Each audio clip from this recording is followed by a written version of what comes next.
এয়া আমাৰ খেতি মাটিমাহ খেতি ধুনীয়াকৈ এতিয়া গজালি ওলাইছে আৰু এই 3-4-5 ফুটীয়ামান হ'ল 10 ফুটীয়াই হ'ল বুলি ক'ব পাৰি মানে ডাঙৰ হ'ল আৰু দেই এয়া একদম পূৰা মূৰৰ পৰা একদম পূৰা এনেকৈ আহি চুকৰ পৰা দেখি এই ইয়ালৈকে একদম এনেকৈ ঘূৰি আহি এনেকৈ গোহালিটোৰ ওচৰলৈকে ঘূৰি যাওঁতে পৰে এইফালে দেই চাই যাওঁ গৈ থাকোঁ আমি এতিয়া চাওঁ অলপ পথাৰখন এয়া মাটিমাহ কেনেকৈ লাগিছে পোকে খাইছে বাৰু পাতবিলাক কেনেকুৱা লাগিছে পোকে খোৱাটো বাৰু বৰষুণ দি আছে এতিয়া ভাল হ'ব লাগে বৰষুণ দিলেগৈ বোলে ভাল হয় দেই এয়া ধুনীয়াকৈ গজিছে ইয়াতো গজিছে এইটো ৰাস্তাই হয় একচুৱেলি ৰাস্তাটো সিঁচিছিলোঁ আমি এইটো গজিলে এয়া এইটো পুখুৰীত আকৌ নগজে নহয় পানীত এয়া য'ত পানী আছিলে এয়া ধুনীয়া হৈছে জেগাটো এইফালে এইটো আচল জেগা আৰু আমাৰ একদম এই শিমূৰলৈকে এই তালৈকে নাযাওঁ আৰু গৈছিলোঁ এতিয়া অলপ আগতে এতিয়া আহিলোঁ আৰু তাৰপৰা এয়া বগৰী গছ আছে ইয়াতে বগৰী খাই মাটিমাহ তুলিব ভাল হ'ব আৰু বগৰী ছাঁহত বগৰী গছৰ তলে তলে জিৰণি লৈ দুপৰীয়া ভাগত এসাঁজ ভাত খাই আপোনজনৰ লগত ভাল লাগে চ' গাইজ মাটিমাহ খেতিখিনি যাতে ভাল হওক তাৰে আশীৰ্বাদ কৰিব বুলি মই আশা ৰাখিলোঁ দেই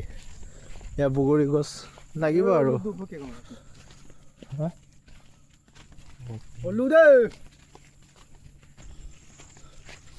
এয়া দেই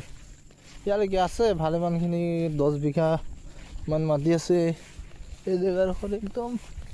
চুকে কোণে সিঁচিছোঁ আমি এবাৰ বোলো কৰি চাওঁ খেতিকে ধৰোঁ আৰু এয়া সোৱণশিৰি নৈ এইফালে আমাৰ ফেৰীখন আহিছে এই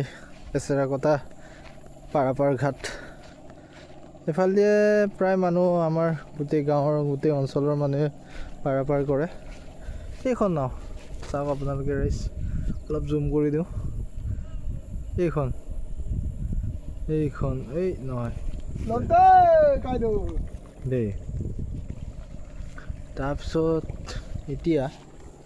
এইখিনি আকৌ তিল এইখিনি আমাৰ নহয় বাৰু ইয়ালৈকে আমাৰ এইডোখৰলৈকে এই মানুহজন যে গৈ আছে তালৈকে আমাৰ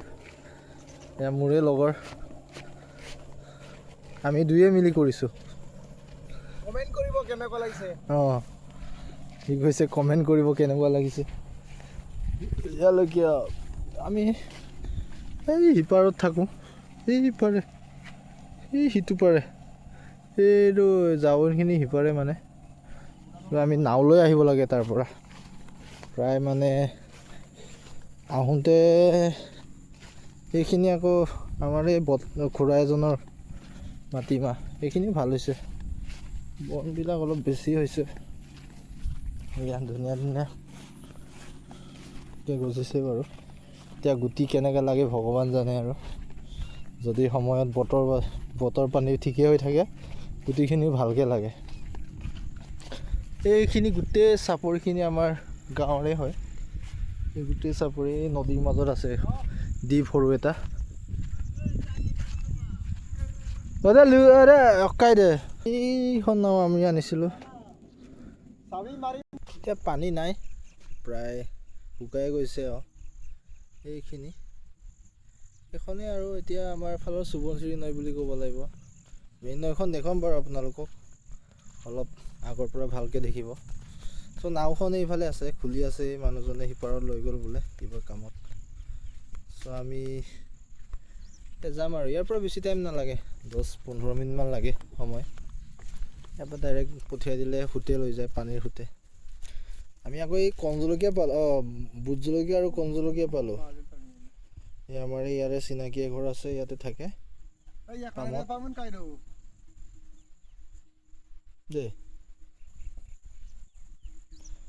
এই পামত থাকে তেওঁ তাৰ পৰা লৈ আহিছোঁ নাওখন সিপাৰলৈ কোনে লৈ গ'ল নাজানো আমি এফালতে থৈছিলোঁ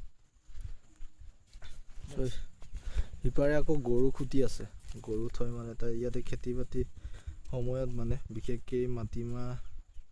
সৰিয়হ ছিজনটোত মানে তেওঁলোকে তাতে থাকে। এইটো দেখিছে যে তাতে থাকে তেওঁলোকে। আমি ভাবোঁ আমি যদি কিবা এটা বস্তু আনিছোঁ সময়ত আকৌ যদি নাপালে বেয়া লাগে, নিজৰ বস্তু আনিব লাগে বুলিয়ে ভাবোঁ